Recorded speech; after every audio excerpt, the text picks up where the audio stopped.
அன்று அரசனின் பிறந்த நாள். மொத்த ஊரும் கூடியிருந்தது அன்னதானத்திற்காக. ஒரு பரம ஏழை அங்கு வந்து சேர்ந்தான்.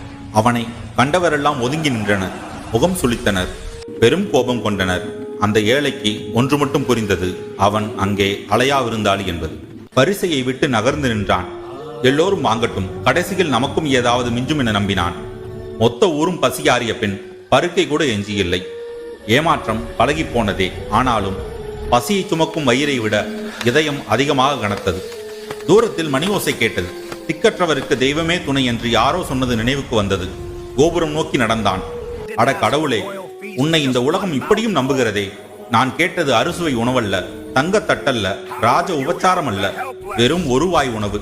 என்னை போன்ற ஏழையின் பசிக்கு ஒரு வாய் உணவளிக்க வக்கில்லாத நீ திக்கற்றவருக்கு எப்படி துணையாவாய்? சொல்லிவிட்டு கோபத்தோடு நடக்கத் தொடங்கினான். பசி கண்ணை இறுக்கியது. தள்ளாடி தள்ளாடி நடந்து ஆற்ற